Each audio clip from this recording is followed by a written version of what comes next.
Assalomu alaykum hurmatli mijozlarimiz. Rentpol bugungi obzorida shlifovka pola и parketa. Bu taxtani shlifovka qiladi. Mana eski holatini ko'rasizlar, mana kraska bo'lyapti.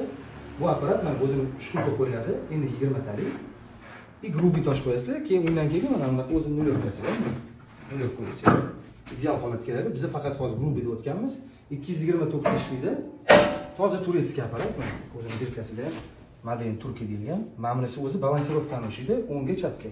Motori 2 kilovat, 220 da ishlaydi. Balonlar hammasi geliy. И o'zini mana changini yig'adigan mana qopi bor. Hozir ishlash protsessida ishladi. И qopini mana o'ziga o'rni yig'di. Bu yerda mana instruksiyasi ko'rsatib qo'yilgan, qanaqa ishlatish. И mana hozir ishlash protsessini ko'rsatamiz. Bismillahirrohmanirrohim.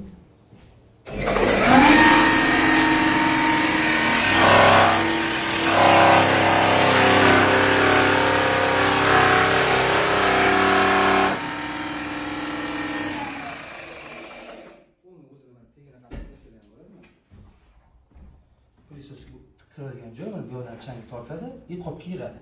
Buni barabarlari ham bor, remedli. Kimga shunaqa turetskiy shlifovka, pola, parketa, taxtani yangilamoqchi bo'lsangiz, Rentpro 27 ga ishlaydi. Dostavka xizmati bor. Любой время telefon qiling, yetkazib ko'rsatib beramiz. Taxta shlifovka, unchasida yo'q lekin bunaqa.